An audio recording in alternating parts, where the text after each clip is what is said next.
புயலினால் தடுத்தாற் கொள்ளப்பட்டது வெண்ணெய்நல்லூரிலே. வெண்ணெய்நல்லூரிலே தடுத்தாற் கொள்ளுகின்ற பொழுது திருவாரூர் வரலாம், சிதம்பரம் வரலாம் அப்படின்ட்டுலாம் அவருக்கு திட்டமெல்லாம் எதுவும் கிடையாது. உண்மையிலே ஆட்கொண்ட பெருமான் தலங்கள் தோறும் சென்று பாடுவாயாக என்று சொல்லி அவருக்கு ஒரு பணி கொடுக்கிறார். அப்படி பாடிக்கொண்டு வருகின்ற பொழுது திரு தவத்துறை வருகிறார். திரு தவத்துறையிலே அவர் வழிபாடு செய்து கொண்டு அங்கேதான் மலையார் அருவி திரள்மாமணி என்று சொல்லக்கூடிய திருப்பதியத்தை அருள் செய்கின்ற பொழுது, தலைவா உன்னை வேண்டிக் கொள்வேன் தவநெறியே என்று சொல்லி பெருமான் பேர் தவநெறி கேட்கிறார்.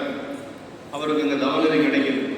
தவநெறி கிடைத்ததுக்கு பிறகு அதற்கு பிறகுதான் அவருக்கு வந்து தில்லையம்பதி சென்று பெருமானை வழிபாடு செய்யலாங்கிற எண்ணமே வருது. நிறுத்தனார் திருக்கூத்து கும்பிடுவதற்கு நினைவுற்றார் என்று சொல்லி சேக்கிர பெருமான் அங்கே சொல்றார். அது வரைக்கும் சிதம்பரம் போலாங்கிற எண்ணமும் கிடையாது அவருக்கு. சாமி சொல்லிட்டாரு, தலங்களோடு போய் பாடிட்டு வரலாம் அப்படின்னு போயிட்டு இருக்கிறார்.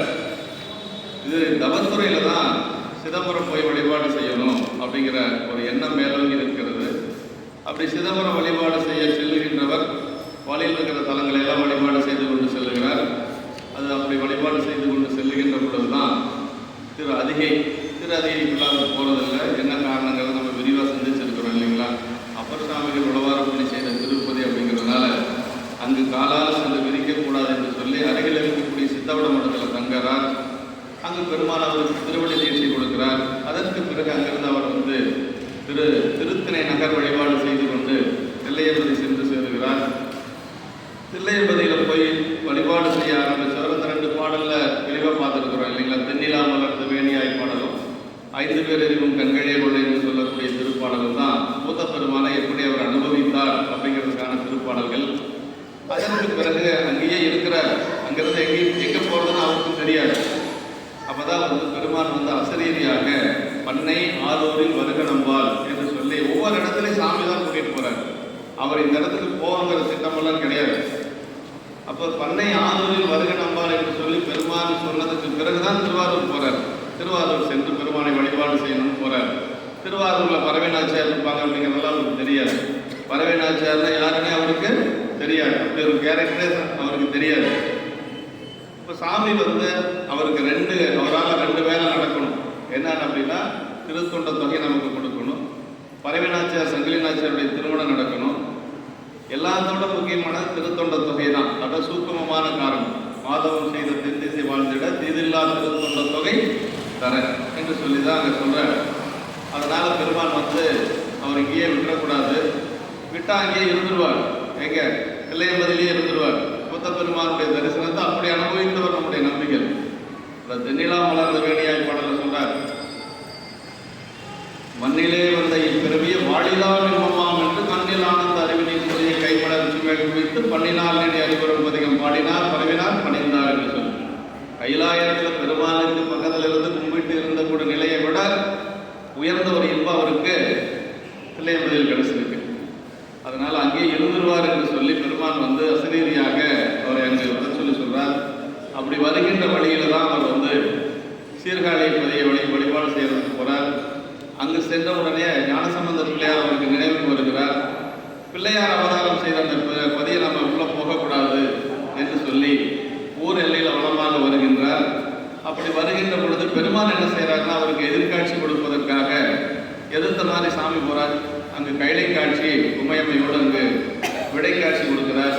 அதற்கு பிறகு அங்கு சாதலும் பிறத்தலும் என்று சொல்லக்கூடிய திருப்பதிகத்தை பாடி அங்கிருந்து தான் அவர் வந்து திருவாரூர் வருகிறார்.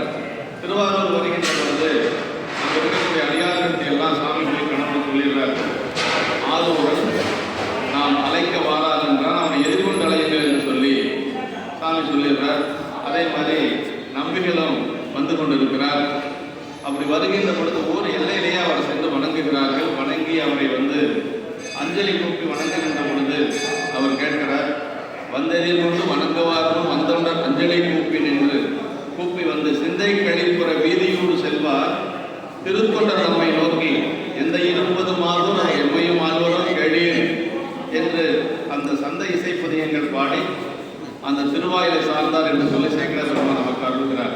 அப்படின்னா இறைவனே அங்கு வர சொல்லி பணித்தாலும் கூட அடியார்கள் எதிர்கொண்டு அழைத்தாலும் கூட அந்த அடியார்களை வணங்கி அவர் என்னை ஆட்கொள்வாரா கழல்கள் என்று சொல்லி அந்த திருப்பதிகத்தில் எந்த இருப்பது ஆரூர் என்று சொல்லக்கூடிய திருப்பதிகம், கரையும் கடலும் என்று சொல்லக்கூடிய திருப்பதிகத்தில் அந்த பதிகத்தையெல்லாம் நம்ம விரிவாக பார்த்துருக்கிறோம்.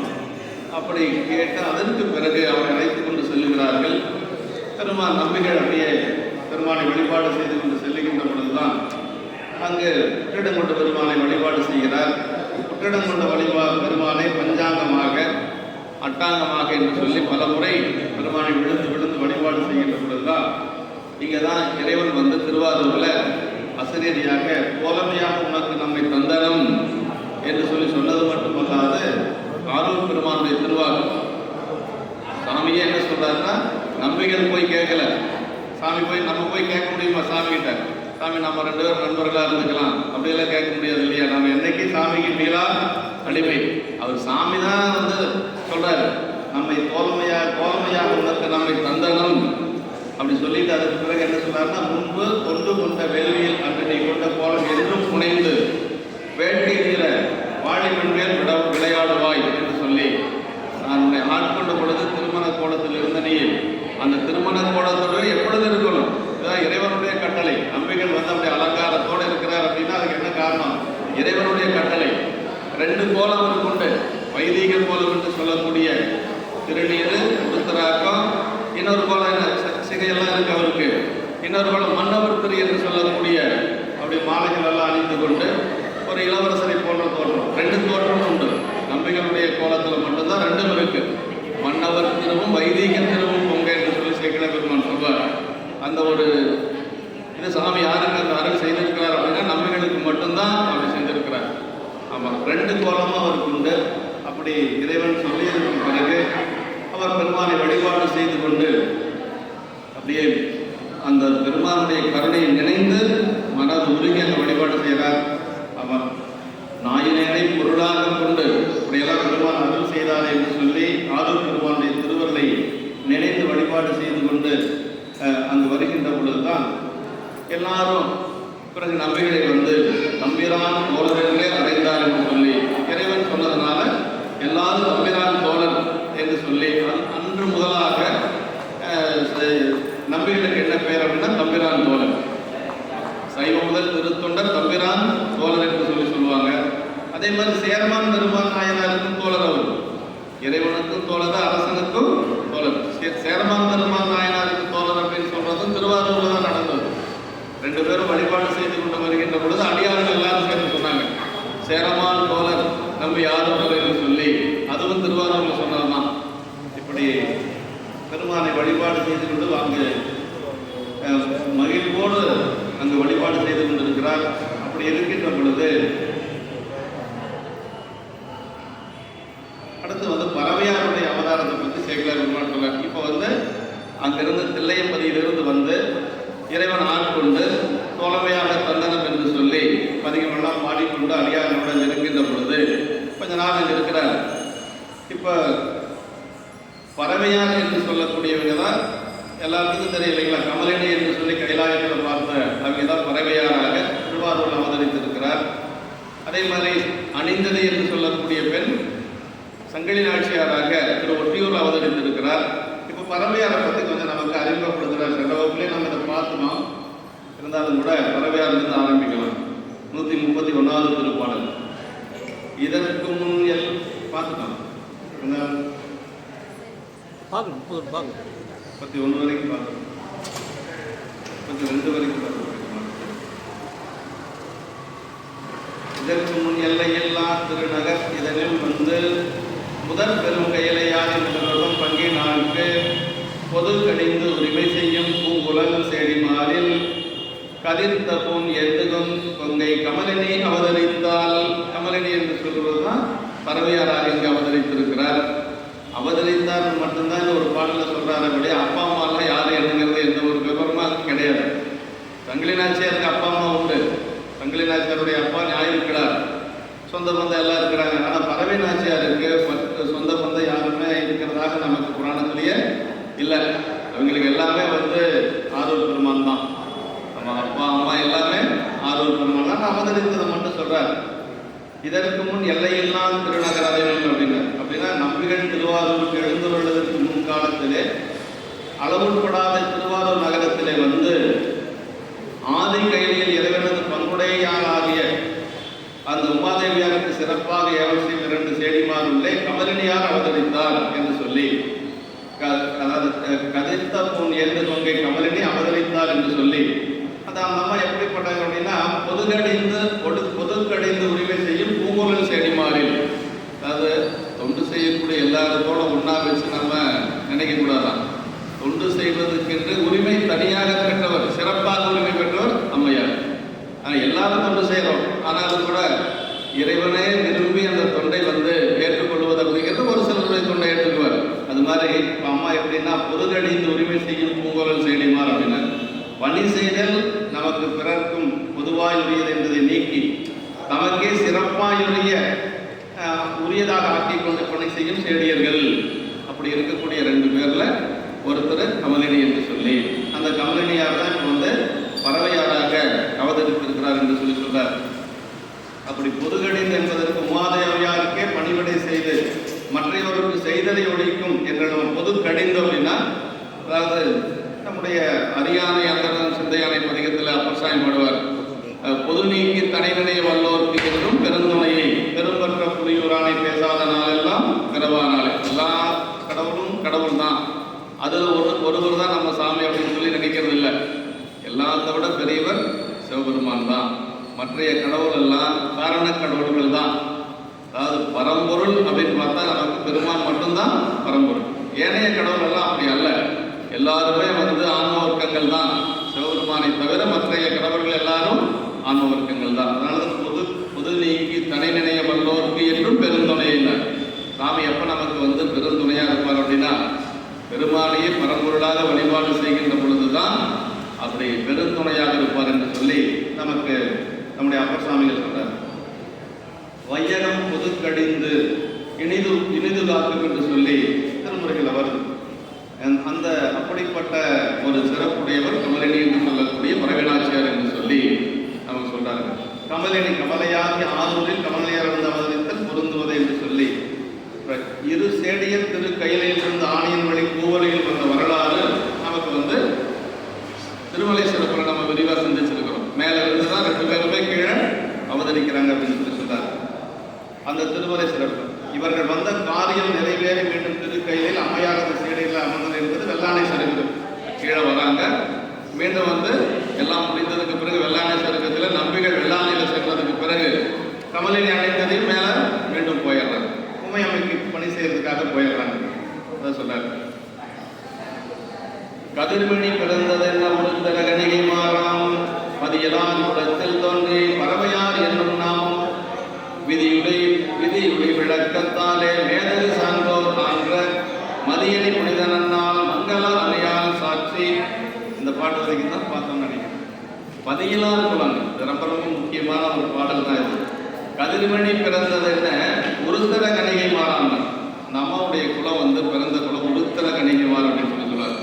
அப்பர் சாமியுடைய தேவரத்தில் கூட வருங்க, புறவாவார் உருத்தர பல்கணத்தார் அப்படின்னு சொல்லி. புறவாவார் உருத்தர பல்கணத்தார் அப்படின்னா அது ஒரு இறைவனுக்கு தொண்டு செய்யக்கூடிய ஒரு குலங்க. வேற எந்த ஒரு இதுவும் அவங்க செய்ய மாட்டாங்க, பெருமானுக்கு தொண்டு செய்வாங்க. அது சொல்றாரு உங்கையில் பிள்ளை உனக்கே அடைக்கலம். அந்த பாட்டில் பாதவட்டிகள் சொல்றாரு இல்லைங்களா, அது மாதிரி பெருமானுக்கு மட்டுமே தொண்டு செய்யக்கூடியவர்கள். அதான் அந்த உருத்தர கணிகையர் குலம் அப்படின்னு சொல்லி சொல்றது. ஒட்டிட்டர் பண்பின் உரித்தர பல்கணத்தாருக்கு அட்டிட்டல் காணாத போதையும் பூம்பாவை ஞானசம்பந்த பெருமானும் அதே உருத்தர பல்கணத்தார் அப்படிங்கிறத சொல்றார். பூம்பாவை பதிகத்தில் சொல்றார். மட்டிட்ட புண்ணிய காணல் மனமேலை பதிகத்தில் ஒட்டிட்ட பண்பின் உரித்தர பல்கணத்தாருக்கு அட்டிட்டல் காணாத போதைய பூம்பாவை அப்படின்னா, ஒட்டிட்ட பண்புங்கிறதுக்கு சிவப்பண்ணி அப்படியே சொல்லுறார். சொல்ற பொழுது என்ன சொல்றாருன்னா, பெருமானோட அத்துவிதமாக கலந்து அடியார்கள் அப்படிங்கிற குறிப்பிட்டு அத்துவிதமாக கலந்து அடியார்கள். அதாவது ஒட்டிட்ட பண்பின் உருத்தர பல்கணத்தார். நம்ம எல்லாம் கொஞ்ச நேரம் வழிபாடு செய்வோம், அப்புறம் வந்து பெருமானை விட்டு உலகில் இருப்போம். அவையெல்லாம் அப்படி அல்ல. ஒட்டிட்ட பண்புனா பெருமானோடு அத்துவிதமாக கலந்து அடியார்கள் என்று சொல்லி சொல்லுவார். அது மாதிரி இந்த உருத்தர பல்கணத்தார் அப்படிங்கிறவங்களும் அந்த மாதிரி குலம் தான். அப்படி பதியிலார் குலத்தில் வந்து அவதரித்து பறவையார் என்கிற நாமத்தை சாத்திர விதிப்படி வந்த விளக்கத்தினால் பெரியோர்கள் திரையடைந்து தூய இறைவனது நாளாகிய அந்த அம்மாவுக்கு பறவையாருங்கிற பெயரை எப்போ வச்சாங்க அப்படின்னு ஒரு திருவாதிரை நட்சத்திரத்தன்று பெயர் வைக்கிறாங்க. திருவாதிரை நம்ம சாமிக்கு ரொம்ப உகந்த நட்சத்திரம் ஆதிரை இல்லைங்களா? அதனால் அந்த ஆதிரை நட்சத்திரம் தான் வைக்கிறாங்க. மங்கள அணிகள் செய்து சாக்க கொண்டு, இப்படி அந்த அம்மாவுக்கு திருவாதிரை நட்சத்திரத்தன்று பறவையார் என்று சொல்லி பெயர் வைக்கிறாங்க. விளக்க உரையில் வந்து நமக்கு கதிர்மணி பிறந்தது என்ன, சிறந்த ஒளியுடைய ஒரு மணி பிறந்தது போல அந்த உருத்திர கணிகர் குலத்திலே வந்து அவதரித்தவர் நம்முடைய அம்மையார். அந்த குலமானது அந்த உருத்திர கணிகர் குலத்தவர் யாவரும் அரண் சார்பும் அடியார் சிறப்பு உடையவர்களின் அவர் அனைவரும் மணிகளே என்று சொல்லி, அதான் கதிர்மணி அப்படிங்கிறதுக்கு என்ன காரணம்னா, அந்த குலத்தை சார்ந்தவர்கள் வந்து எப்படின்னா ஒன்று சிவபெருமானை சார்ந்திருப்பாங்க, இல்லைன்னா அடியார்களை சார்ந்திருப்பாங்க. உலகத்தாரை நோக்கி அவங்க இருக்கவே மாட்டாங்க. இதே ஒரு பெரிய புராணத்தில் இன்னொரு இடத்துல வருது. எங்கே வருது அப்படின்னா, நம்முடைய இயல்பகை நாயனாருடைய புராணத்தில் வரும். இயல்பகை நாயனாருடைய புராணத்தில் இயல்பகை நாயனார் வந்த அடியவருக்கு மனைவியை வந்து கூட அனுப்புகிறார். அப்போ எப்படி சொல்கிறார் அப்படின்னா, அம்மாவை அழைச்சு அவர் வந்து கேட்குறாரு, யாதும் ஒன்றும் எம்பக்கம் உண்டாக, அவருடைய கொள்கை என்னன்னா யாதும் ஒன்றும் எம்பக்கம் உண்டாக அன்னது எம்பிரான் அடியவர் உடைமை அப்படிங்கிறது தான் நாயனாருடைய கொள்கை. வந்தவர் என்ன கேட்குறாரு அப்படின்னா, உம்மிடத்தில் ஒரு பொருள் வேண்டி வந்தோம், இசையலாம் வேண்டி இயம்பலாம் அப்படிங்கிறாரு. நீங்கள் கொடுக்குற மாதிரி இருந்தால் நான் கேட்குறேன், இல்லைன்னா சும்மா ஏன் கேட்டுட்டு இருக்கணும். அதனால அப்படி சொல்கிறாரு. அப்போ தான் வந்து நாயனார் என்ன சொல்றாருன்னா, யாதும் ஒன்றும் எம்பக்கம் உண்டாகில் அன்னது எம்பிரான் அடியவருடைமை அருள் செய்யும், ஐயமில்லை அருள் செய்யும் அப்படின்னு சொல்லிட்டு, சந்தேகமே வேண்டாம் நீங்கள் கேளுங்க அப்படின்னு சொன்ன உடனே அவர் கேட்டார், மண்ணு காதல் மனைவியை வேண்டி வந்தனன் அப்படின்னு சொல்லி அவர் சொல்றாரு. அதாவது எதிரே சொன்ன போதிலும் அப்படின்னு சேக்கல பெருமான் அந்த இடத்துல சொல்வார். மறைமுகமாக கூட கேட்கக்கூடாது, ஆனால் எதிரே சொன்ன போதிலும் அவர் நாயனாரினுடைய நிலை எப்படி இருந்ததுன்னா, முன்னையிலும் மகிழ்ந்து அப்படின்பார்.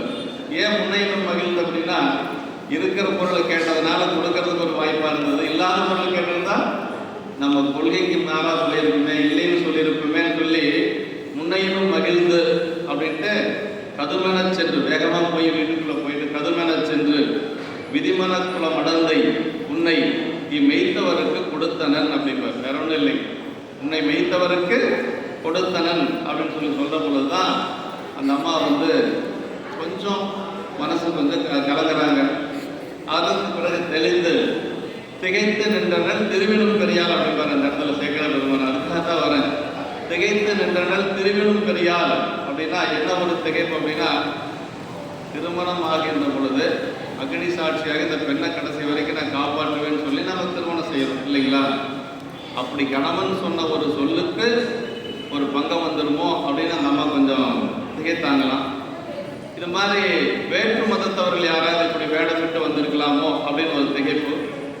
இந்த மாதிரி அந்த இடத்த திகைத்து நின்றனல் அப்படின்னு சொல்லிட்டு, திருவிழும் பெரியாலாம் லட்சுமியை விட சிறந்த பெண் அப்படின்னு சொல்லி சொல்றாரு அந்த இடத்துல. அழகு மற்ற எல்லாத்துலேயுமே அது திருவிழும் பெரியாளுங்கிறதுக்கு உரையாசிரியர் சிவகுணிய உரை சொல்லுகின்ற பொழுது என்ன சொல்றாரு அப்படின்னா, அதாவது திரு அப்படிங்கிறது லட்சுமி இல்லைங்களா, செல்வம். செல்வம் அப்படிங்கிறது யார்கிட்ட வேணாலும் போகும், நல்லவங்கிட்டையும் போகும், கெட்டவங்கிட்டையும் போகும், அடியார்கிட்டையும் போகும், அடியார் இல்லாதவங்கிட்டையும் போகும். ஆனால் அம்மா எப்படி அப்படின்னா சிவபெருமானையும் அவன் அடியாரையுமே சார்ந்து நின்றார். அதனால திருவிழும் பெரியால் அந்த இடத்துல சேக்கல பெருமான் சொல்றாரு என்று சொல்லி சிவகுணிய உரையில சொல்றேன். அப்போ லட்சுமியை விட சிறந்த பெண் அப்படின்னு ஏன் சொன்னார் அப்படின்னா, அடியார்களையும் அரணையுமே சார்ந்து நின்றவர் இயல்பகை நாயனருடைய மனைவியார் அப்படின்னு சொல்லி சொல்வார். இப்படி சில இடங்கள் எல்லாம் கொஞ்சம் நுட்பமாக வரும். திருநீலகண்ட நாயனருடைய மனைவியை பற்றி சொல்லுகின்ற பொழுது என்ன சொல்வார் அப்படின்னா, அந்த இடத்துல அருந்ததி கற்பின் மிக்கார் அப்படின்பார். ஆங்கவர் மனைவியாரும் அருந்ததி கற்பின் மிக்கார் அப்படின்பார். அருந்ததி கற்பின் மிக்கார்னா அந்த இடத்துல அருந்ததியை விட கற்பில் சிறந்தவள்னு சொல்றதில்லை, அருந்ததியை போல கற்பிலை சிறந்தவள் அப்படின்னு சொல்லி சொல்றாங்க. ஏன்னா அருந்ததி அப்படிங்கிறது வசிஷ்டருடைய மனைவி. கற்புக்கு இலக்கணம் சொல்லுகின்ற பொழுது அதுக்கு மேலே ஒருத்தர் சொல்லக்கூடாதான். அதனால தான் நம்ம திருமண சடங்குகளில் கூட அம்மி மிதித்து அருந்ததி பார்க்கிறதுன்னு சொல்றோம் இல்லைங்களா. அருந்ததிங்கிறது அந்த வசிஷ்டருடைய மனைவி விண்மீனாக மேலே வந்திருக்கிறதாக ஒரு ஐதீகம். அதனால அந்த இடத்துல பெரிய புராணத்தில் அவர் எப்படி சொல்லாருன்னா, அருந்ததியை போல கற்பிலை சிறந்தவள் என்று சொல்லி சொல்வார். அந்த அருந்ததியை விட கற்பில் இல்லை. இங்கே வந்து சொல்கிறவர் திருவிழும் பெரியார் லட்சுமியை விட சிறந்தவன் இங்கே சொல்கிறார். ஆனால் அருந்ததியை விட சிறந்தவன் சொல்கிறது இல்லை. அது மாதிரி இந்த இடத்துல அம்மா வந்து இந்த குலம் எப்படி அப்படின்னா, இப்போ எப்படி இயற்பை நாயனாருடைய மனைவியார் அரணையும் அவன் அடியாரையும் சார்ந்திருந்தார்களோ அதுபோல இந்த குலம் அந்த ஏன் இதை சொல்லணும் அப்படின்னா, அதாவது பதியிலார் குலம் இந்த உருத்திர கணிகர் குலம் அப்படின்னு நம்ம வேற மாதிரி பேசுகிறாங்க. அது சேரி பரத்தையர் குலம் ஒன்று இருக்குது இல்லைங்களா. பரத்தையர் குலத்தை எதையும் ஒன்றாக வைத்து பேசுவது தவறு அப்படிங்கிறார். சிவக்கணிய உரையில் எழுதியிருக்கிறார். அந்த குலம் வேறு, அந்த வேசி அப்படின்னு சொல்லுவாங்க இல்லைங்களா, அது வேறு. இந்த உருத்திர கணிகர் என்று சொல்லக்கூடிய குலம் வேறு. அதனால ரெண்டையும் ஒன்றா வச்சு நம்ம சொல்லக்கூடாது. நிறைய பேர் என்கிட்ட கேட்டிருக்கிறாங்க இந்த சந்தேகத்தை. அப்படின்லாம் இல்லை, சிவக்கணிய உரையில் தெளிவாக எழுதியிருக்கிறார். அதனால தான் உருத்திர கணிகையர் அப்படிங்கிற அந்த குலத்தை வந்து இவர்கள் வந்து சேரி பரத்தையர் மரபு வேறு. இவர்கள் செய்து வந்த கோயில் பணிகளில் சிலவற்றை பின்னாளில் பரத்தையர் கைப்படும் என்ற சொல்ல இடம் உண்டு. இவங்க செஞ்ச பணியை பின்னாடி வந்தவங்க செஞ்சிருக்கலாம், ஆனால் இவர்கள் அந்த குலத்தை சார்ந்தவர்கள் அல்ல என்று சொல்றாங்க. இந்த இரு சாராரையும் என்று பெண்கள் தம்மை இறைவன் பணிக்கே ஒப்புவித்து துறவு கொண்டு ஒடுங்கியவர்கள் உண்டு என்று சொல்லி பெண்களே வந்து நிறைய துறவு கொண்டு பெருமானுக்கு தொண்டு செய்து திருவடிப்பேர் அடைந்தவர்களும் நிறைய உண்டு, புராணத்தில் சொல்லப்பட்டிருக்கு என்று சொல்லி சொன்னாங்க.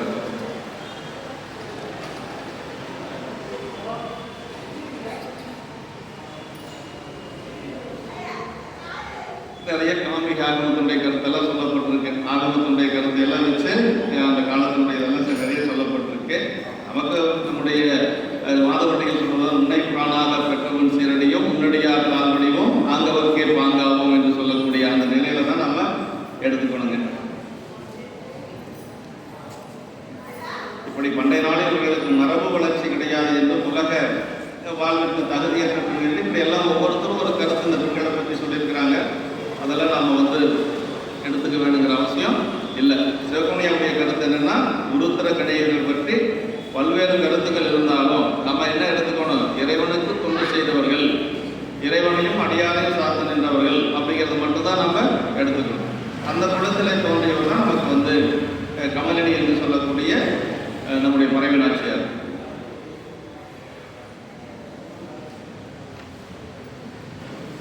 பரவினர் தாப்பு போற்றி பயில் வெறும் சுற்றந்திங்கள் விரவிய பருவந்தோறும் விழா அணி எழுப்ப மிக்கோர் வரமுதர் மங்கை இங்கு வந்தனல் என்று சிந்தை தரவது மகிழ்ச்சி பொங்க தளர்களை பருவம் சார்ந்தார். அந்த குழந்தை வந்து நடந்து செல்லக்கூடிய அந்த பருவத்துக்கு வந்தது. தளர்நடை பருவம் அப்படின்னா ஒரு 1.5 வயசு 2 வயசு அந்த மாதிரி வயது நடைப்பருவம் அப்படின்னு சொல்றது.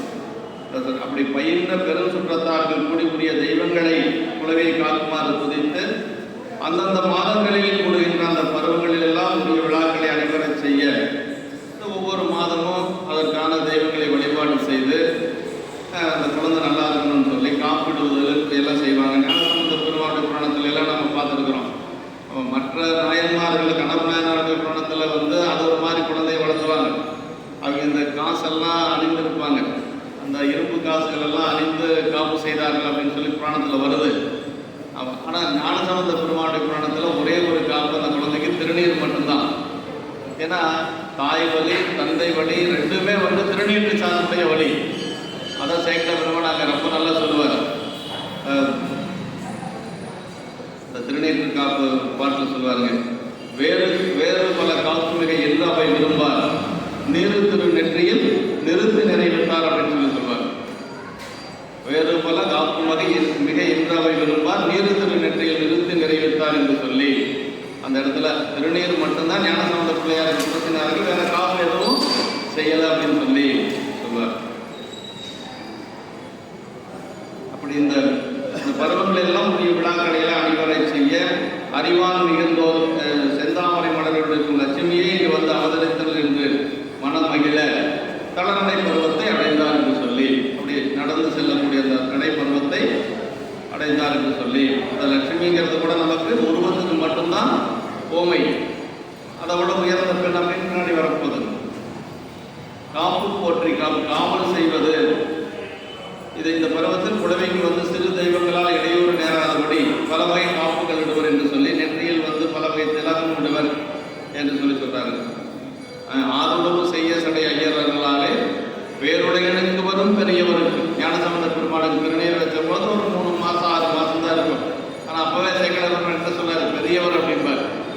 ஆறுளவு செய்ய சடை ஐயர்களாலே வேறுடையனுக்கு வரும் பெரியவருக்கு வேறு பல காப்பு மிகை என்று அவை விரும்பார் நீர் திரு நெற்றியை நிறுத்தி நிறைவேற்றார் என்று சொல்லி திருநீற்று காப்பு தான் குழந்தைகளுக்கு இடணும் அப்படிங்கிறத அங்க வலியுறுத்தி சொல்றாரு. கந்தகோபுரம் வந்து குழந்தையை கண்ணனை எடுத்துக்கொண்டு கோமய சோமத்தை அதன் சிரசில் காப்பாக வைத்து விஷ்ணு புராணத்தில் சொல்லியிருக்கிறாங்க. கண்ணனுக்கு திருநீற்று காப்பிட்டுருக்கிறாங்க அப்படின்னு சொல்லி விஷ்ணு புராணத்திலிருந்து நமக்கு சிவபுண்ணிய உரையில சொல்லியிருக்கிறாங்க. கண்ணனுக்கே வந்து அந்த பசுஞ்சானத்தினுடைய விபூதி தான் சொல்றாரு.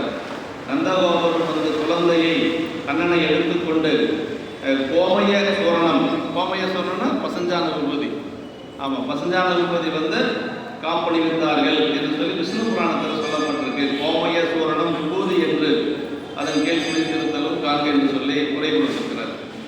சாப்பிடவாராய் சாப்பிடவாராய் என்று 4வது பிரபந்த பெரியாழ்வார் திருமுறையும் காப்பிடல் பதிகத்தாலும் யசோதை கண்ணனுக்கு திருநீற்று காப்பணிந்தமை புரணாம் திருநீற்றுக்கு உள்ள ரட்சை என்ற பெயரில் அதை விளக்கும் என்று சொல்லி யசோதை வந்து கண்ணனுக்கு திருநீற்று காப்பணிந்ததாக நமக்கு அந்த புராணத்தில் விஷ்ணு புராணத்தில் சொல்லப்பட்டிருக்கு.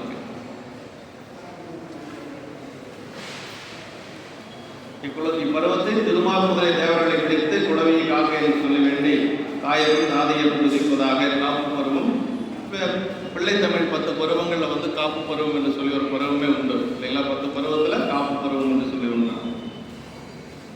வரமணர் மங்கை இங்கு வந்தானல் அப்படின்னா முன்னரை தலத்தை தவம் செய்து வரம் பெற்ற லட்சுமி தேவியை வேளவன் குடியிலே நேரே வந்திருக்கின்றனர். அது ஏற்கனவே திருவாரூர்ல வந்து லட்சுமி தேவி தவம் இருக்கிறாங்க இல்லையா? கண்ணனுடைய ஆயுள் வேண்டி லட்சுமி தேவி தவம் இருந்ததாக நமக்கு நாட்டு சிறப்புடைய வந்துடுது இல்லைங்களா? நாட்டு சிறப்புல சேக்கலர் பெருமானே சொல்றாரு, மண்ணு மாமலரால் வழிபட்டது அப்படின்னு சொல்லி வர. மண்ணு மாமலரான லட்சுமி தேவி திருவாரூர்ல வந்து தவம் இருந்ததாக நமக்கு புராணத்தில் சொல்லப்பட்டிருக்கு. அந்த லட்சுமி தேவி மீண்டும் இங்கே பிறந்து வந்த மாதிரி அந்த பெண் குழந்தை இருக்கு என்று சொல்லி சொல்றாரு. மண்ணு மாமலரால் வழிபட்டது என்று சொல்லி சொல்றாரு. கமலினியார் தோன்றி சான்றோர் நாமம் சார்ந்த சுற்றம் பரவினராக போன்ற அடியெடுப்பு என்று சொல்லி சொல்றாரு. அந்த குழந்தையினுடைய பருவ வளர்ச்சி இந்த பாட்டில் சொல்றாரு. மாநிலம் பிணையோ தெய்வ வளரிடம் முகையோ மாச தேனிலம் பதமோ வேளை திரையிலம் பவளவல்லி காணிலம் கொடியோ திங்கட் கதிரிலம் கொடுந்தோ காமன் தான் நிலம் பருவம் கற்கும் தனியிலம் தனுவோ என்ன. பின்னாடி பறவையார் வர்ணிக்கிறது, நம்பிகள் பார்க்கிற பொழுது அது ஒரு தனி. இப்போ அந்த குழந்தையிலேயே வந்து சேக்கலர் பெருமான் இந்த ஓமை சொல்றாரு. இது வந்து சேக்கலர் பெருமான் சொல்லக்கூடிய ஓமை. அதுவும் சேக்கலர் பெருமான் சொன்ன ஓமையா இருந்தாலும் நம்பிகளுடைய மனசுல நினைச்சதை சொல்றாரு. இங்க வந்து சேக்கலர் பெருமானே சொல்றாரு. இதுக்கு வித்தியாசம் இருக்கு. இந்த பாட்டில் என்ன சொன்னார் அப்படின்னா, அதாவது இந்த 3 பாடல், இது பின்னாடி வரக்கூடிய 3 பாடல்களுமே வந்து அந்த பருவ வளர்ச்சியை சொல்லக்கூடிய திருப்பாட்டு தான். மாநிலம் பிணையோ அப்படின்னா இளமையுடைய பெண்மானோ, பிணைனா மானுங்க, அதாவது மாநிலம் பிணையோ ஒவ்வொரு அங்கத்துக்கும் ஒரு புறமை சொல்றாருங்க. இந்த மாநிலம் பிணையோ அப்படிங்கிறது வந்து அந்த அம்மாவுடைய கண்ணுக்கு சொல்றாரு, இளமையுடைய பெண்மானோ என்று சொல்லி. தெய்வ வளரிளம் முகையோ அப்படிங்கிறதுக்கு அந்த பெண்ணுடைய மார்பத்தை சொல்லுகின்ற பொழுது சொல்றார், வளர்ச்சியை பெறவுள்ள தெய்வம் பூவன் இளம் அருங்கோ என்று சொல்லியும். மாச தேனிலம் பதமோ அப்படிங்கிறது வாசனையுடைய தேனினது முதிராத இளம் பதமோ என்று சொல்லி, தேனினம் பதமோங்கிறது அம்மா அந்த குழந்தை பேசக்கூடிய மொழிக்கு உதாரணம். தேன் போன்ற மொழின்னு சொல்லி சொல்றோம் இல்லைங்களா? உமையம்மைக்கு கூட ஒரு பெயர் உண்டு, தேன்மொழி அம்மை என்று சொல்லி நிறைய அம்மாவுக்கு பெயர் உண்டு. இந்த தேனிலம் பதமோன்னா அவங்க பேசக்கூடிய மொழி எப்படி இருக்குது அப்படின்னா, அந்த வாசனையுடைய தேனினது கொடியோ தேனினது முதிராத இளம் பதமோ என்று சொல்லி சொல்றாரு. அப்புறம் என்ன சொல்றாரு அப்படின்னா, வேலை திரையிலம் பவளவள்ளி காணிலம் கொடியோ, இந்த இடையே சொல்லுகின்ற பொழுது அதை எப்படி இருக்கா ஒரு கொடி போல என்று சொல்லி சொல்றாரு. அதான் காணிலம் கடலின் அலைகளில் உள்ள இளம் பவளக்குடியில் விளைந்த அழகிய இளம் பவளக்குடியோ என்று சொல்லி சொல்றார். அதற்கடுத்தது உருவத்தை சொல்லுகின்ற பொழுது காமன் தான் இளம் பருவம் கற்கும் தனியிலம் தனுவோ என்ன என்று சொல்லி, தனு அப்படின்னா வில் போன்ற பருவத்தை உடைய ஒரு பெண் என்று சொல்லி, காமன் தான் இளம் பருவம் கற்கும் தனி இளம் தனுவோ மன்மதனே இளம் பருவத்தில் தனது போர் தொழில்கள் கற்கும் ஒப்பற்ற இளமையாகி வெல்லோ என்று சொல்லும்படியாக அந்த குழந்தையினுடைய அந்த அவயங்கள் இருந்தது என்று சொல்லி சேக்கிழார் பெருமான் இந்த இடத்தில் நமக்கு சொல்றாரு.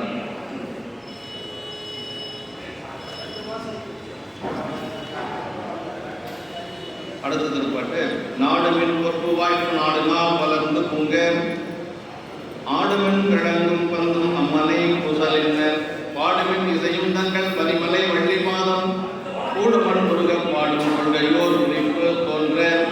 அப்படி இந்த குழந்தை நாடும் மேலே கூறியபடி மேலைகள் சுற்றமும் மிக்கோரும் பிணையோ முகையோ என்று நாடி அறியும்படி இனிய அழகு பொருந்திய தன்னை நாளும் நாளும் மேன்மேல் வளர்ந்து அதிகரிக்கும்படி இப்போ இருக்கிறதுலேருந்து மீண்டும் மீண்டும் அந்த குழந்தையினுடைய அழகு பெருசாக அதிகரித்து கொண்டே வருகிறது.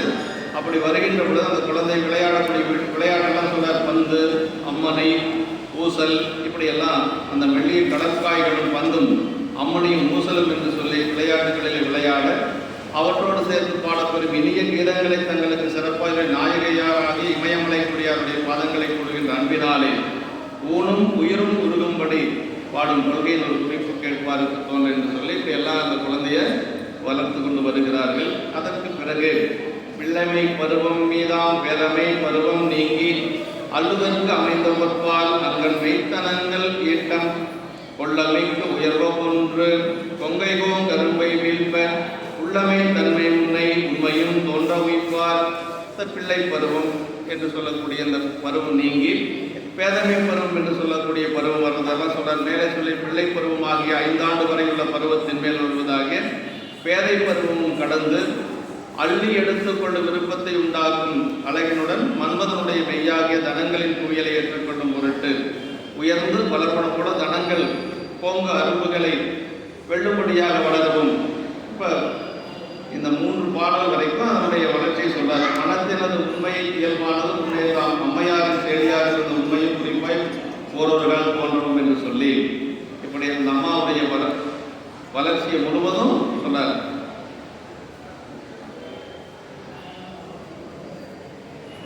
கண்ணப்பனாருடைய புராணத்திலையும் அவருடைய வளர்ச்சி எல்லாம் சொல்லிகிட்டே வருவார். புண்ணிய கங்கை நீரில் புனிதமாம் திருவாய் நீரில் உன்னணைந்த அமுதமுறை ஒழுகிய மலரை தீந்தல் வண்ணமன் முதலை செவ்வாய் முதட்டிய வளரான் என்றார் என்று சொல்லி அந்த குழந்தை பேச ஆரம்பிக்கிறது எல்லாம் சொல்லுவார். கண்ணப்பனார் பேச ஆரம்பிக்கிறது. இங்கே அம்மாவுடைய பேச்சு எப்படி இருக்குது அப்படின்னா, இங்கே தேன் என்றது தேன் போன்ற வாய் ஊரலோடு கலந்து வரும் தேன் போன்ற சொல் அப்படின்னு சொல்றாருங்க.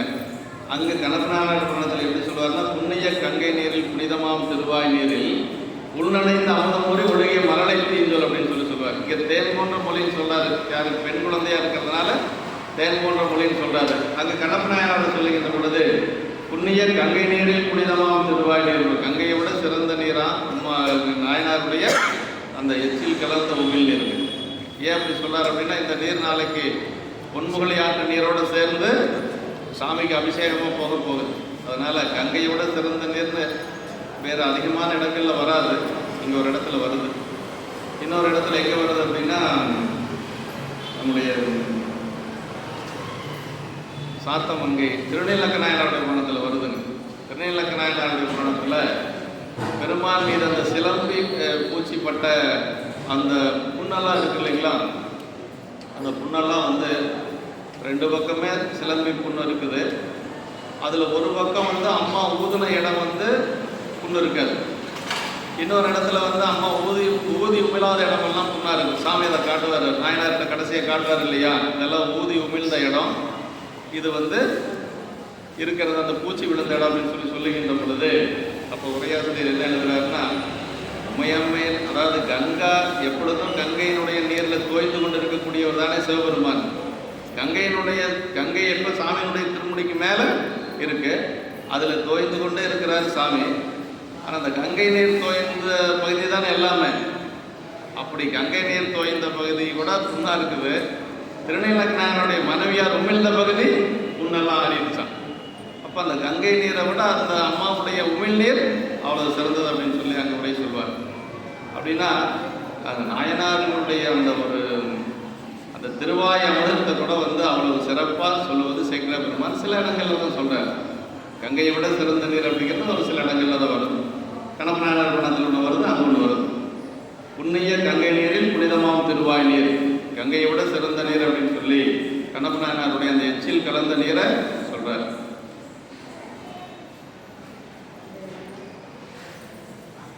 அம்மாவுடைய இந்த பருவ வளர்ச்சியை இந்த 3 பாடல்களை சொல்றார்.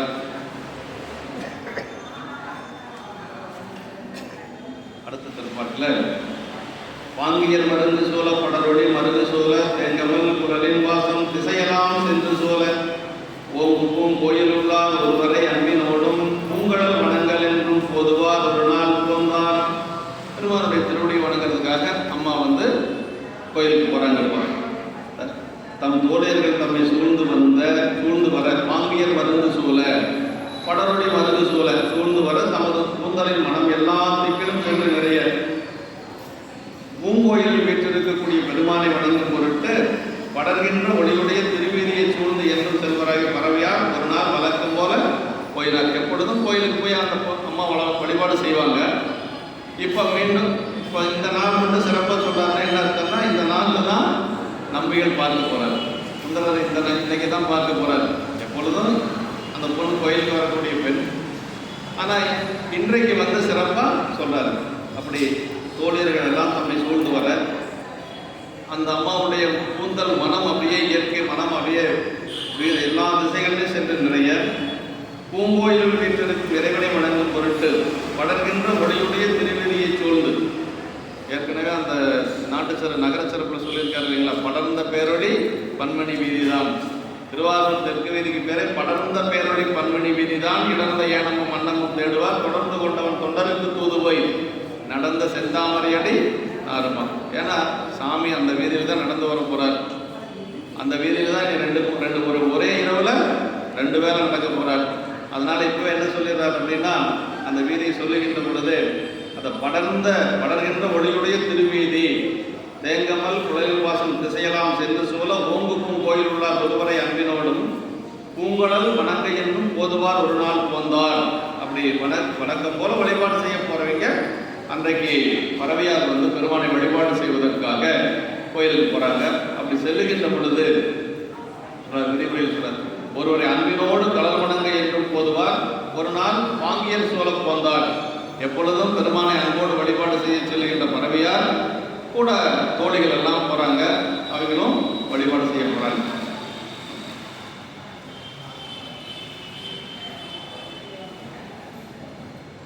அது இப்போ அவதரித்து வளர்ந்ததெல்லாம் அந்த 3 பாட்டில் சொன்னாரு. அப்படி வளர்ந்ததுடைய பயன் என்ன அப்படின்னா, பனிமலை வழிபாடும் கூட இறைவனை வழிபடுதலே ஆதலில் இந்த 6 பாட்டுகளும் தொடர்ந்து முடிவாய் கூறின அழகு காண்க என்று சொல்லி சொன்னார். அவன் தோழிகள் தம்மை சூழவும் தம் குழல் வாசம் திசை எல்லாம் உழவுமாக தம் தெருவு சூழ போந்தார் என்று சொல்லி, குழலின் வாசம் முதல் சாதி பெண்ணுக்கு குழலின் இயற்கை வாசம் இருக்குன்னு சொல்லி சொல்றோம் இல்லைங்களா. இந்த கொங்கு தேர்வாக்க அஞ்சிரை தும்பிங்கிற பாடல் வந்து இல்லையா, அது மாதிரி மலர் அணிந்து இருந்தாங்க, அதனால வாசம் வந்ததுன்னு சொல்லலை இங்கே சேக்கிழ பெருமான். பரவேனாச்சாரியுடைய கூந்தலுக்கு இயற்கையாகவே மனம் இருக்கு அப்படின்னு சொல்லி சொல்றாரு. மலர் அணிந்ததுனால மனம் இருக்கிறது அப்படிங்கிறது இல்லை. இங்கே அந்த வாசம் எல்லா திசைகளிலும் சென்றது என்று சொல்லி சொல்றார். அப்படி பறவையார் உடையமையாளர்கள் சேடியர் ஆதலில் இந்த இயல்பு இவருக்கும் அடுத்தது ஒன்று என்று உணர்க என்று சொல்லி, பூக்கள் சூட்டிய செயற்கையால் கூடிய வாசம் என்று உரைப்பார் உண்டு. எல்லாருக்கும் பத்தலில் இந்த பிராணத்திற்குரிய தலைவியர்கள் முதல்வைக்கு அவரை சிறப்பின்மை காங்க என்று சொல்லி, ஏன்னா அந்த பிராணத்தினுடைய தலைவியாக இருக்கக்கூடியது பரவேனாச்சியார் தான் முதல். அடுத்ததான் சங்கிலி நாச்சியார் இல்லையா. பிராணத்தினுடைய நாயகன் நம்பி ஆரோவர். அவன் நாயகியர் அப்படின்னா இவங்க 2 பேரும் தான். பிராணம் அப்படின்னா அந்த பிராணத்துக்கு நாயகி வேணும் இல்லைங்களா. அப்படி நாயகனாக இருக்கக்கூடியது சுந்தரர். பின்னாடி வந்த புலவர்கள் பெரிய புலவர்கள் எல்லாம் மறுக்கிறாங்க. 63 நாயன்மார் இருக்கிற பொழுது ஒருத்தர் மட்டும் எப்படி நாயகனா சொல்ல முடியும் அப்படின்னு சொல்லி எல்லாம் எழுதியிருக்கிறாங்க. பெரியவர்களான ஆராய்ச்சிகளை என்று சொல்லி ஒரு பெரியவர் எழுதியிருக்கிறாரு. ஆனால் சிவப்பணி அவரே என்ன சொல்றாருன்னா அடித்து சொல்றாரு, பிராணத்தினுடைய நாயகன் சுந்தரர் தான், பிராணத்தினுடைய நாயகியர் பரவையார் சங்கிலியார் தான். அதுல எந்த ஒரு மாற்று கருத்தும் இல்லை அப்படின்னு சொல்லி எழுதுறாரு.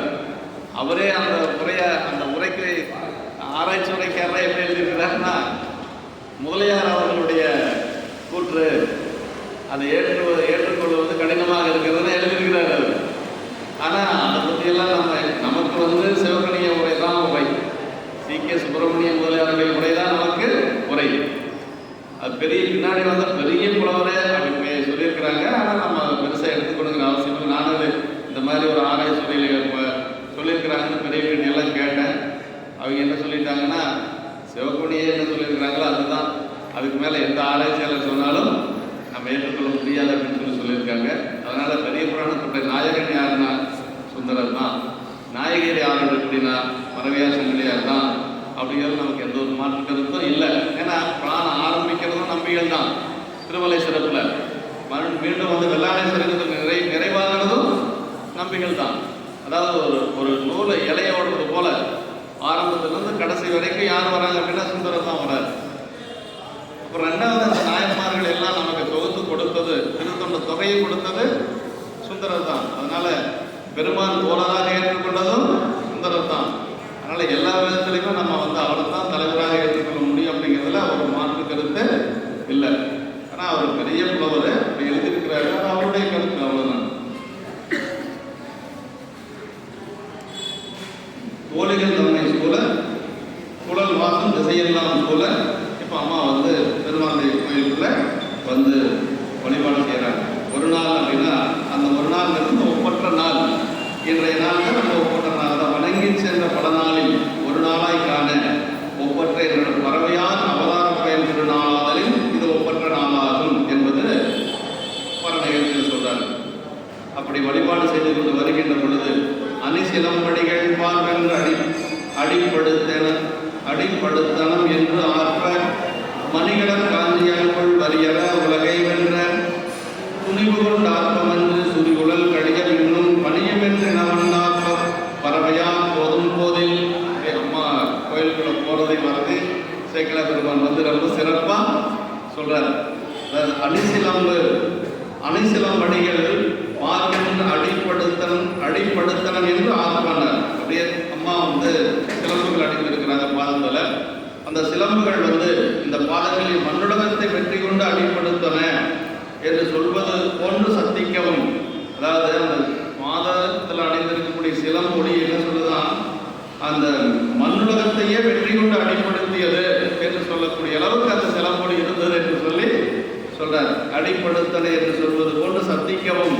அப்புறம் மணிகளுடன் விளங்கும் காஞ்சியின் மணியானது அறவுலக ஆகிய கீழுலகத்தை நிதமும் வெற்றி கொண்ட துணிவுடன் கிளர்ச்சி செய்யவும். அதாவது மணி காஞ்சி என்று சொல்லக்கூடியது இந்த இடையில் அணியக்கூடிய ஒரு வகையான ஒரு அணிகலன். அந்த அணிகலன் எப்படி இருக்கு அப்படின்னா அறவுலக ஆகிய கீழுலகத்தை வெற்றி கொண்ட துணிவோடு கிளர்ச்சி செய்யவும். அப்புறம் சுருண்ட கூந்தலுக்கு மேகம் தோற்றுவிட்டமையால் விண்ணுலகமும் பணியும் இருக்கும் கூட்டமாகிய வண்டுகள் விளங்கவும். அப்புறம் பறவையார் போதும்பா அப்படியெல்லாம் இந்த அளவோடு பறவையார் செல்லுகின்ற பொழுது பறவையம்மையார் மேல் சொல்லியபடி மறிகள் போகும் பொழுது என்று சொல்லி அப்படியே போங்க. இது வந்து 3 உலகங்களில் இருக்கக்கூடிய இவங்களுக்கு வந்து இணையாக யாருமே இல்லை அப்படின்னு சொல்லி சொல்றார்.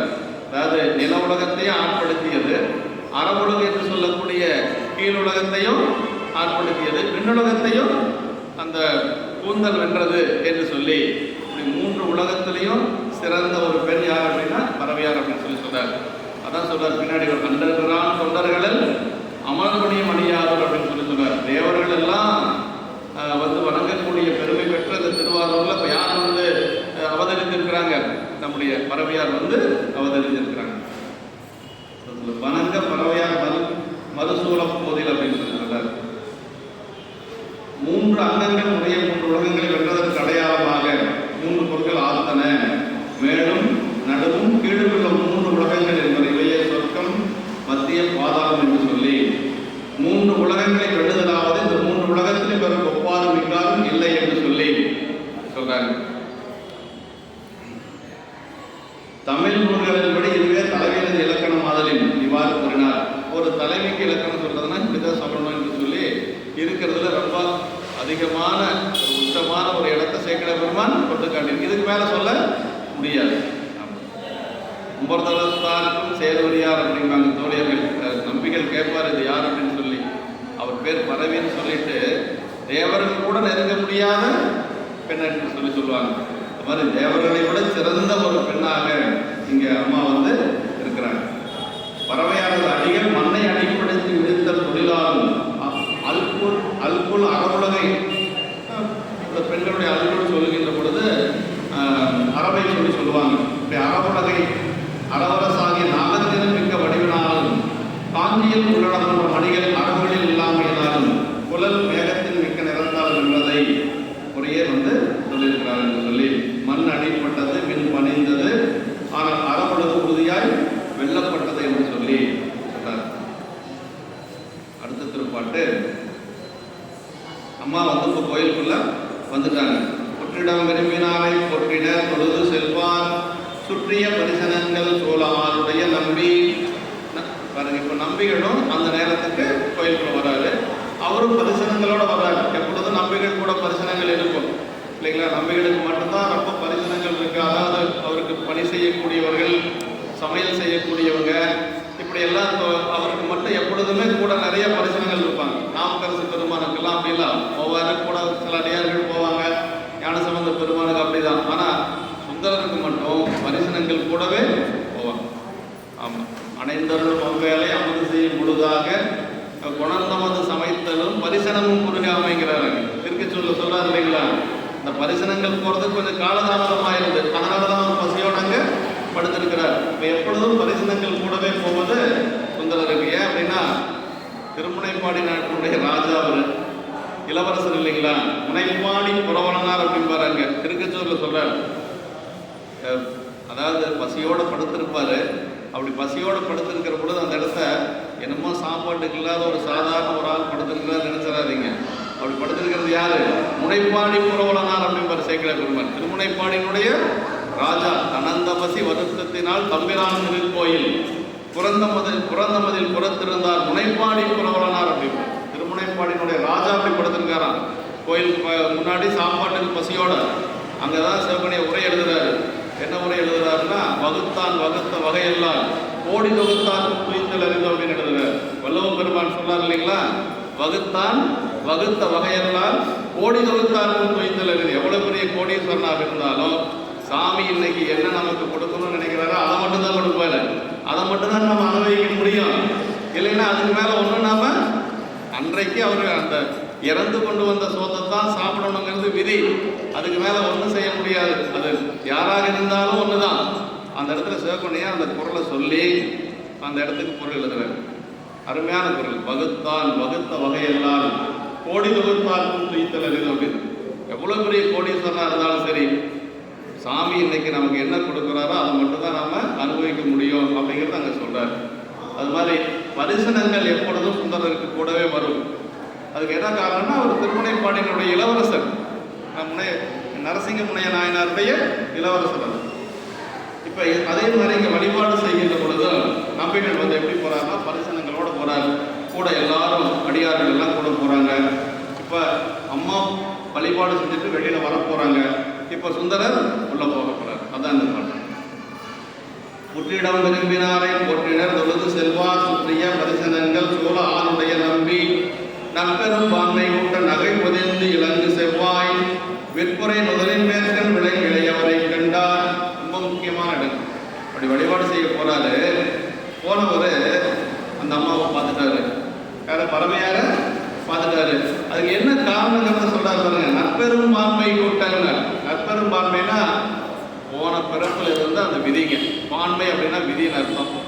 நற்பெரும் பான்மை கூட்ட போன பிறப்புல கைலாயத்துல பார்த்தாரு இல்லையா, நம்ம நந்தவனத்துல மலர் பறிக்கிற பொழுது அந்த விதி இப்போ இங்க வந்துருச்சு. நற்பெரும் பான்மை கூட்ட நகை பொழிந்து இலங்கு செவ்வாய் விற்புரை முதலில் வேர்க்கன் விலங்கினையவரை கண்டார் அப்படின்னு சொல்லி சொன்னார். அதாவது அனைத்த அந்த புற்றிடம் விரும்பினாரை போற்றினர் தொழுது செல்வார் என்று சொல்லி சொன்னார்.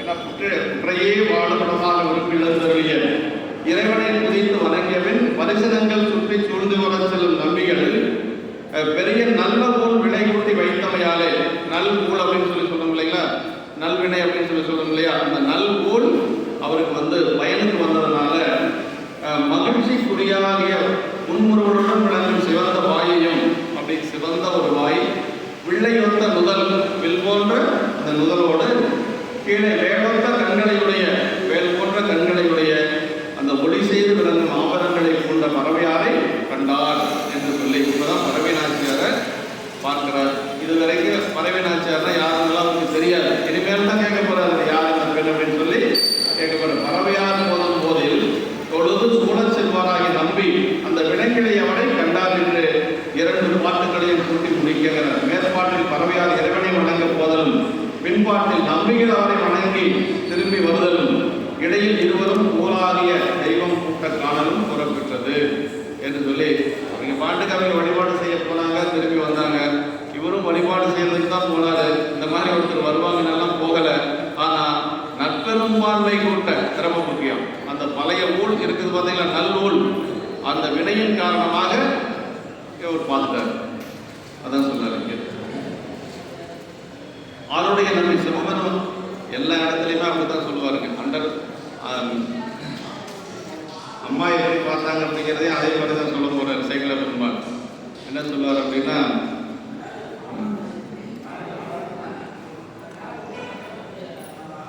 மூணு இடத்துலையுமே அப்படிதான் சொல்றாரு.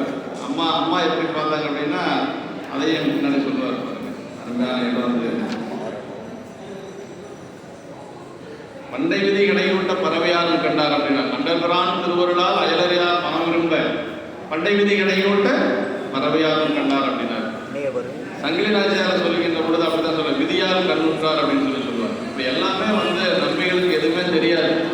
அப்பப்ப நடக்கிற பொழுதுதான் அது அவர் இப்படி இருக்கும் அப்படி இருக்குன்றெல்லாம் எதுவுமே திட்டமிட்டெல்லாம் போகல. எல்லாமே அந்த விதிதான் அப்படிங்கிறத நம்ம தெரிஞ்சுக்கணும். ஆளுடைய நம்பி சிவபெருமானாலே ஆட்கொள்ளப்பெற்ற பேட்டினுடைய நம்பிகள் இவ்வாறு ஆளுடைய அரசு, ஆளுடைய பிள்ளையார், ஆளுடைய அடிகள் எல்லாமே ஆளுடையன்னு சொல்லுவாங்க. என்னன்னா பெருமானுடைய அடிமைகள், இறைவனால் ஆட்கொள்ளப்பட்டவர்கள் அப்படிங்கிறத நமக்கு அது ஆளுடைய நம்பி. அப்படி செல்லுகின்ற பொழுது என்ன சொல்றாரு, யாவருக்கும் தந்தைதான் எளிமையோர் இப்படி அளித்தார் என்று சொல்லி, அதனால ஆளுடைய பிள்ளையார் அப்படின்னு சொல்லுவாங்க.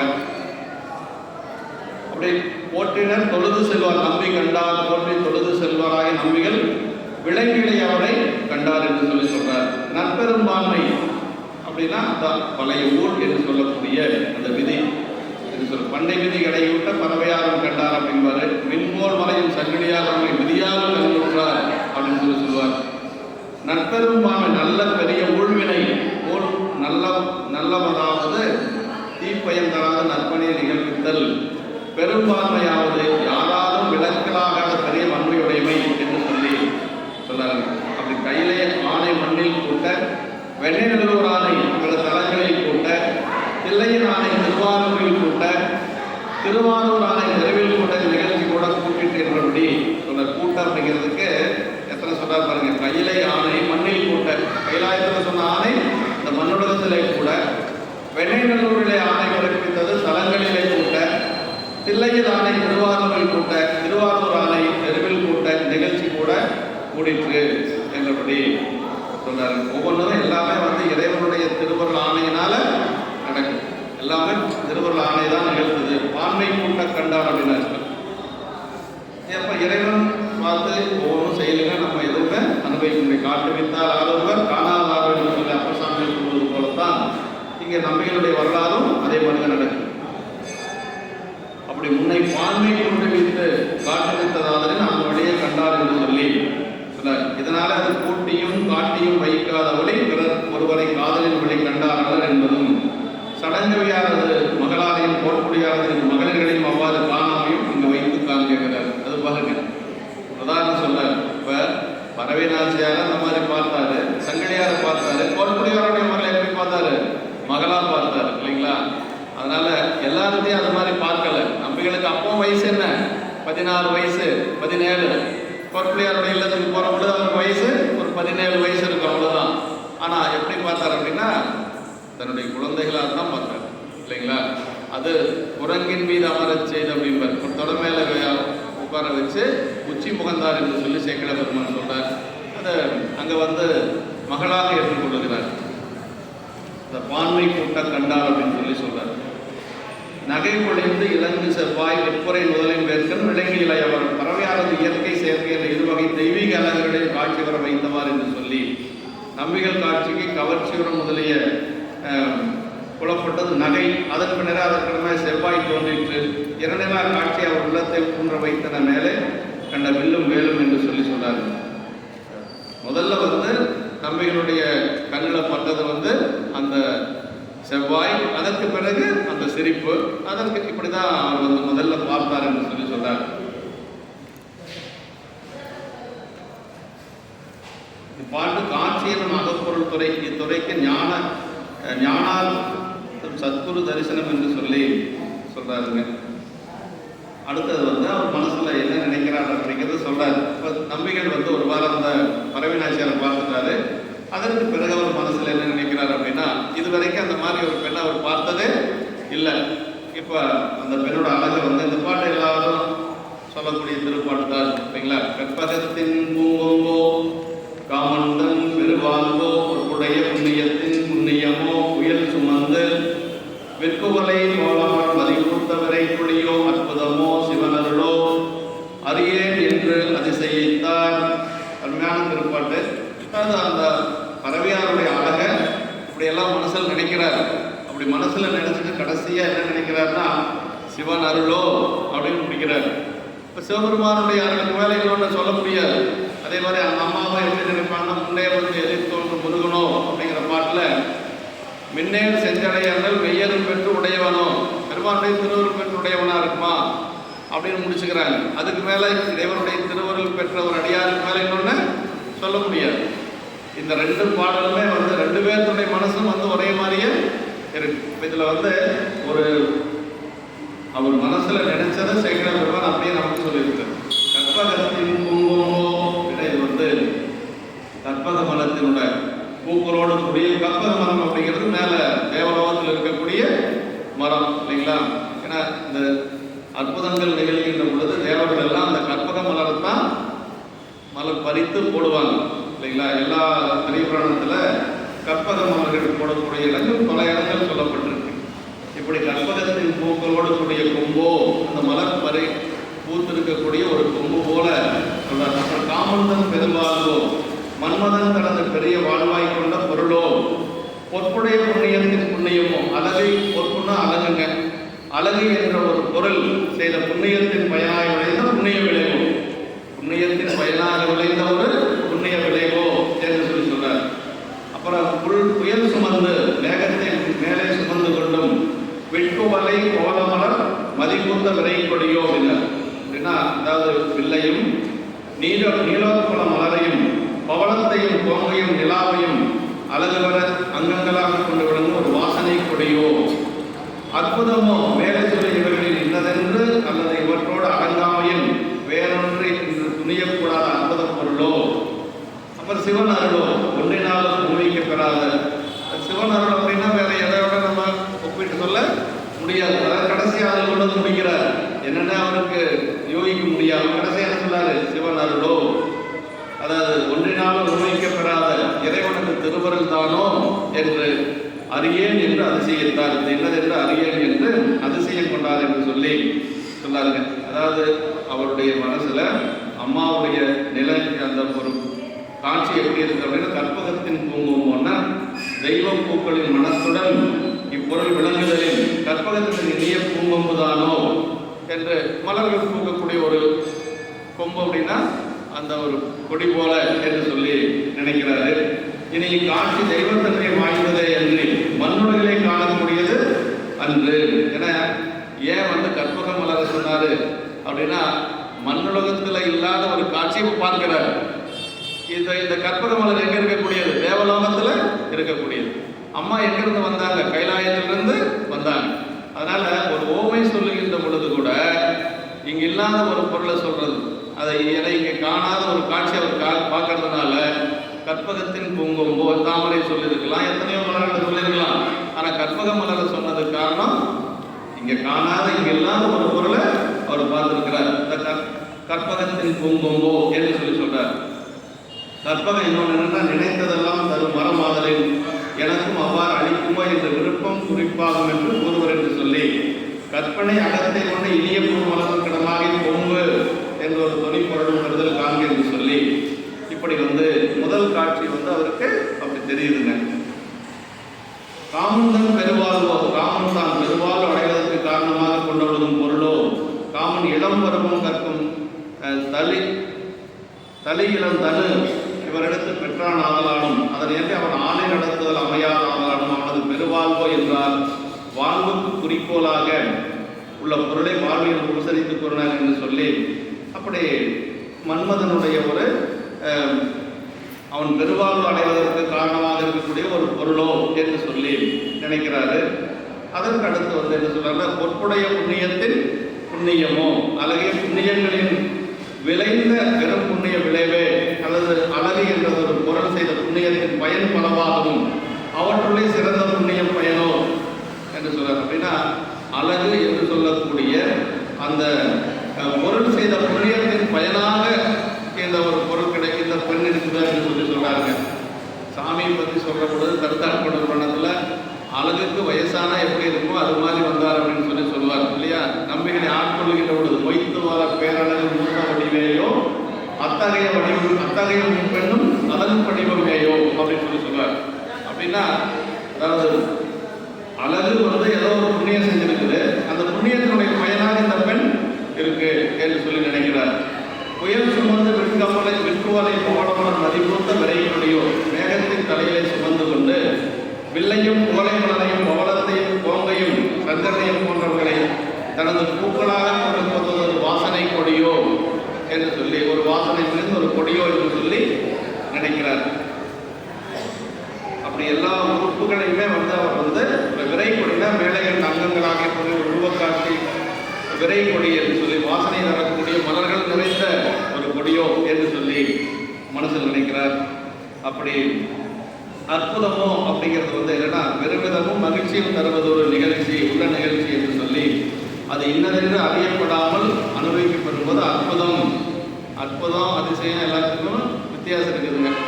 அதிசயம்னா இது வரைக்கும் பார்க்காத ஒரு பொருள் அதிசயம்.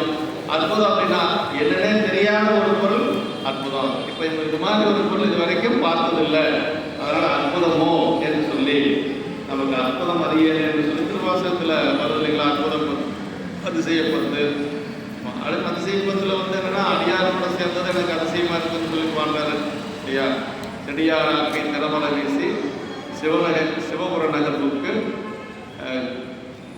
கடியார் சொல்லி கண்ணினையன் பாட்டில் இல்லை அத்தன் ஆண்டுதன் அடியரில் கூட்டி அதிசயம் கண்டாமேன்னு சொல்லி அதில் வருங்க. அடியாரோட சேர்த்தையது வந்து மணிவாச பெருமானுக்கு அதிசயமாக இருக்குது என்று சொல்லி சொல்வார்.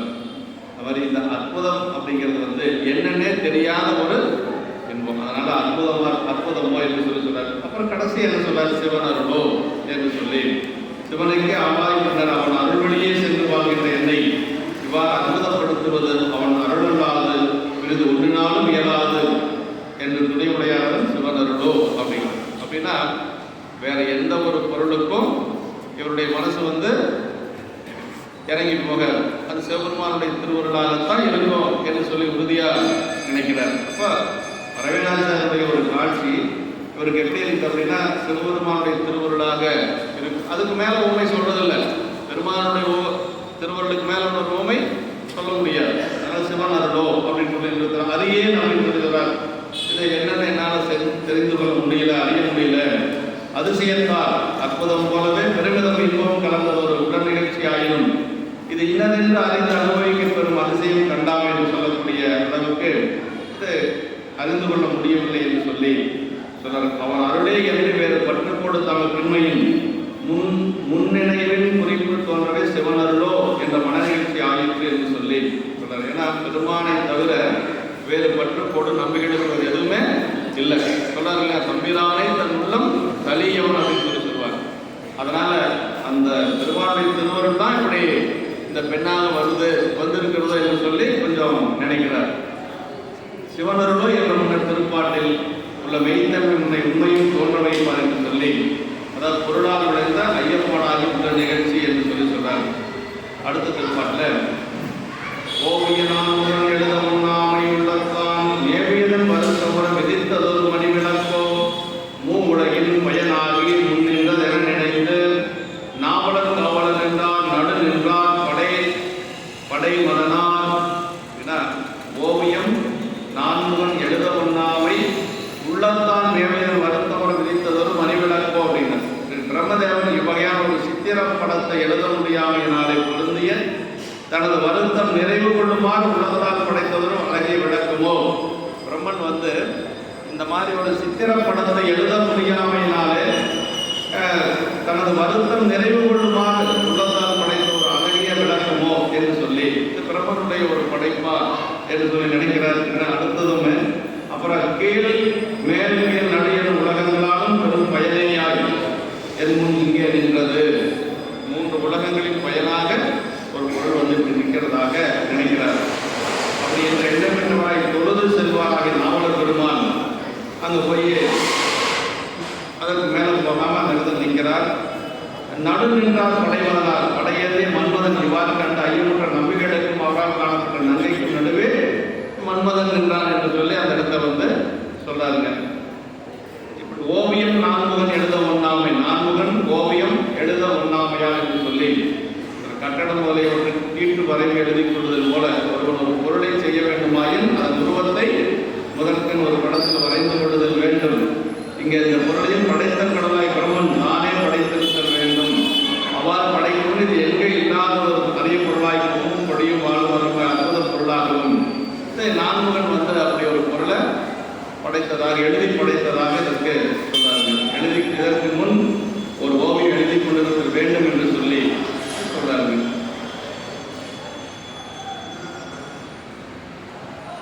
ஓவியம் நான்முகன் எழுத ஒண்ணாமை உலத்தான் என்று சொல்லி மூளையின் பயனாகின, மூளையின் பயன்தான் 3 உலகின் உள்ளாரும் பாராட்டும் அழகிய புண்ணிய பொருளாகி என்று சொல்கிறார். மூளையில் உள்ளாரும் புவனையில் பிறந்து சிவபூசை அடியாத பூசை செய்து கடைத்தர வேண்டியவர்கள் அவ்வாறு செய்ததற்கு மாதவம் செய்த தெரிவிசை வாழ்நில தீர்வில்லா திருத்தொண்ட தொகை செய்த நம்பிகள் வருமாறு ஆணையில் அறிஞர்களுக்கு பொருளை அங்கே கண்ட காட்சி என்று சொல்லி சொல்றார்கள். மூளையில் உள்ளாரும் மூளையின் பயன் அப்படின்னு என்னன்னா, உலகத்தினுடைய பயணம் என்ன அப்படின்னா சிவபூசை செய்து பெருமான் திருவடியை அடைவது. அப்ப அந்த உலகத்தினுடைய பயணம் ஒன்று சேர்ந்து வந்தது போல இப்ப அம்மாவை பார்க்கிறார். நாவலர் காவலர்கள் திருநாவலர் அவதரித்த பெருமான் தமிழ் நாவலர் என்று சொல்லி சொன்னார். நடுநின்றார் படைமதனார் மலரம்பும் கரும்பு விழுந்தும் பிறவும் படையாக கொண்டு உலகம் முழுவதும் எல்லா உயிரிடத்தும் ஆணை செலுத்தும் மதனார் இங்கு நம்பிக்கைகளுக்கு காணப்பட்ட நன்மைக்கு நடுவே நின்றார் ஆயினார் என்று சொல்லி சொல்றார். இப்ப நம்பிக்கை பார்த்துட்டாரு. நம்பிக்கை பார்த்துட்டு அதற்கு பிறகு அவர் வந்து மனசுல இப்படியெல்லாம் நினைக்கிறாரு. இப்ப அம்மாவும் வரவேணாச்சியாரும் பார்க்கிறாங்க. அதை சொல்றாரு இந்த பாட்டுல.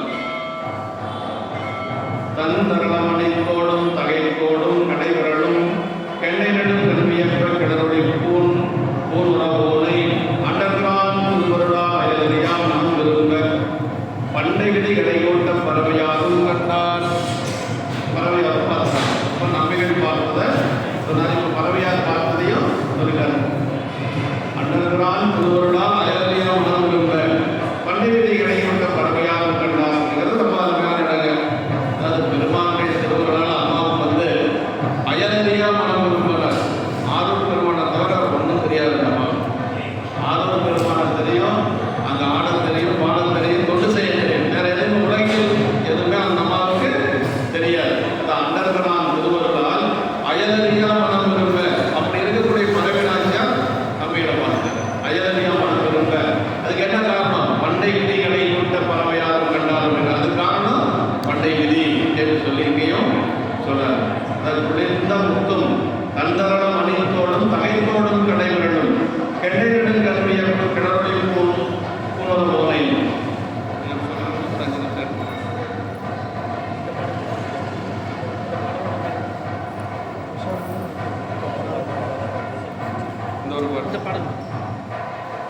அது குளிர்ந்த முத்தும் மணிகளும் இழைத்த தோடுகளையும் தாண்டி ஓடும் தன்மை வாய்ந்த கடையுடைய கெண்டை மீன் போன்ற வடிவமைந்த கண்கள் வியப்படைய கெண்டை மீன் போன்ற கண்கள் வியப்படையக்கூடிய அளவுக்கு நம்பிகளுடைய தோற்றம் இருக்கு. நம்பி எப்படின்னா பெருமானுடைய அழகு முழுவதும் நிரம்ப பெற்றவர் நம்பிகள் இல்லைங்களா? அதனால அந்த கண்கள் கெண்டை மீன் போன்ற வடிவமைந்த கண்கள் வியப்படைய எழுந்து பேசும் கொடிகள் இணைந்த நம்பிகளை தேவதேவனாகி சிவபெருமானத்தின் திருவருளினாலே அதற்கு எண்டையிடம் நன்மையற்ற கிளறுடைய புறவானை அண்டர்பிரான் திருவருளால் ரொம்ப முக்கியம். பெருமானுடைய திருவருளால தேவதேவனாகி பெருமானத்தின் திருவருளினாலே வேறொன்றையும் இதுவரை அறியாத தமது மனம் விருப்பத்தை அடைய.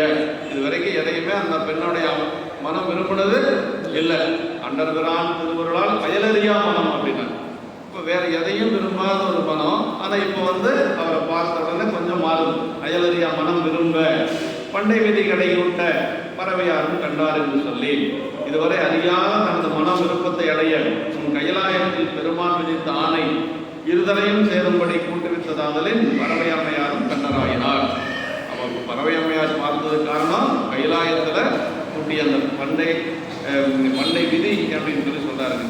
நெடுங்கண் வியப்ப என்று சொல்லி நம்பிகளை வியக்க செய்த இந்த கண்களை இப்போது தாம் வியப்படைய என்று சொல்லி, இது நம்பிகளினுடைய அழகினை திருட்டியபடியாம் என்று சொல்லி நம்பிகளுடைய அழகு என்னங்கிறத அடுத்த பாட்டில் சொல்வார்.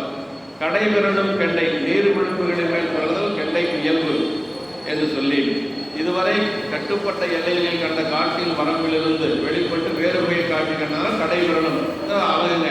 அதாவது கெண்டை மீன் அந்த ஆற்றில் பிறழக்கூடிய அந்த கரைகளில் பிறந்து மேலே வரக்கூடிய ஒரு இயல்பு கெண்டை மீனுக்குன்னா, இதுவரைக்கும் அந்த கண் வேற எங்கேயும் போகலை. நாங்கள் எங்கிருந்து பெருமானுடைய திருவர்கள் நோக்கியே இருந்தது. இப்போ கொஞ்சம் அதை தாண்டி வர்றதுனால எனது உண்மை என்ன சொன்னார், கடை விரலும் கெண்டை அப்படின்னு சொல்லி சொன்னார். அந்த கொஞ்சம் நீர்நிலையிலிருந்து மேலே வரக்கூடிய நிலை அப்படிங்கிற மாதிரி சொல்றார். ஏன்னா பறவை அம்மையார் இதுவரைக்கும் ஆரூர் பெருமானை தவிர எதையுமே சிந்திக்கலை. மேலே வர்றாங்க. அதுக்கு காரணம் இந்த பண்டை விதி. அதை கெண்டை விரலும் கடை விரலும் கெண்டை என்று சொல்லி சொல்றாங்க. அந்த காட்சிகளின் வரம்பிலிருந்து வெளிப்பட்டு வேறு வகை காட்சி கண்டதனால் கடை விரலும் என்று சொல்றாரு. கிளறொளி புறவோனை அப்படின்னா புறவோன்னா அறிவுடையவங்க.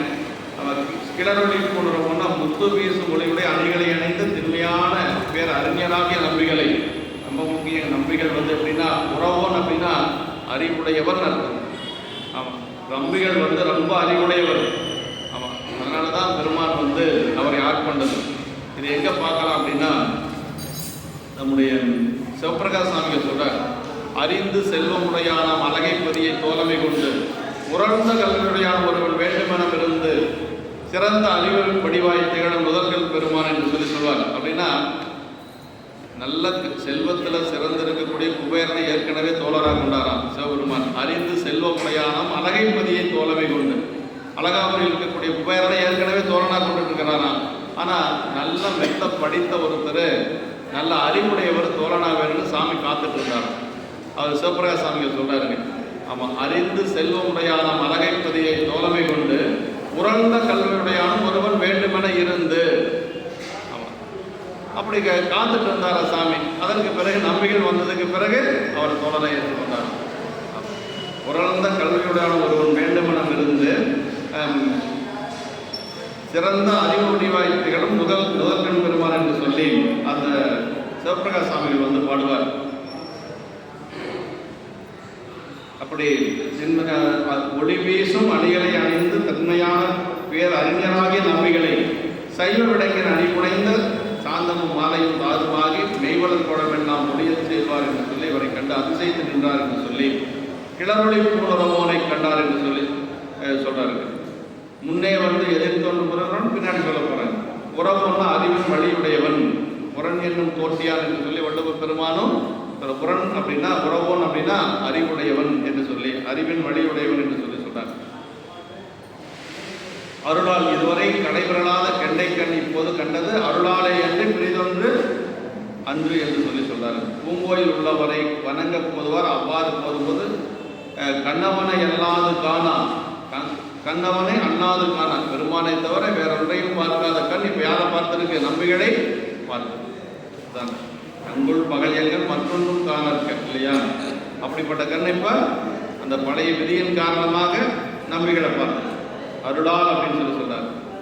அயலறியா மனம் விரும்ப அவன் அருளையே அன்றி பிரிதொன்று சென்றறியாத மனத்தினிடத்தை இதனில் விருப்பம் செல்லுமாறு என்று சொல்லி பிற நாயகரை அறியா மனமானது விரும்புதலாலும் என்பது ராமநாத செட்டியாருடைய உரை குறிப்புன்னு சொல்லி சொல்றார். வேறு யாரையும் அறியாத மனம் இப்போ நம்பிகள் அறிந்திருக்குதுன்னா அதுக்கு காரணம் விதி என்று சொல்லி சொல்றார். கடை கூட்ட பிரிந்ததை கூட்டி வைக்க இவ்வாறு விதி கூட்டம் போட்டது நிலைமை இளையனார் அகப்பொருள் துறையில வச்சு சொல்றாரு. பறவையாரும் அப்படின்னா நம்பிகள் பறவையாரும் இப்படி பார்த்தாங்க அப்படின்னு சொல்லி சிறப்பாக சொல்றாரு. வேர்க்கன் விளைங்களை அவரை கண்டார் என்று சொல்லி சொல்றாரு. அப்போ பறவை நாச்சியாருக்கு நம்பிகளை பார்த்துருக்குறாங்க. அவர் இப்போ நம்பிகள் மனசில் கற்பகத்தின் பூங்கொம்போ காமத்தின் பெருவாழ்வோன்னு அந்த எண்ணம் வந்தது. இப்போ அதே மாதிரி பறவையாருடைய மனசில் நம்பிகளை பற்றி என்ன நினைச்சாங்க அப்படிங்கிறது நம்ம அடுத்த வகுப்பு நாம் தெரிஞ்சுக்கலாங்க. இந்த அளவுக்கு நாம் இப்போ திருவாரூர் கோயிலுக்குள்ள 2 பேரும் வழிபாடு செய்து கொண்டு வருகின்ற பொழுது ஒருவரை ஒருவர் பார்க்கிறோம். என்றும் இன்பம் பெருகும் வேள்வினால் ஒன்று காதலித்துள்ளோம் உங்களிடம் ஒன்றுடாரடியாக வான்முகள் நின்றதெங்கும் நிலவில் உலகலாம் வான்முகள் வளாது பெய்கும் அறிவலம்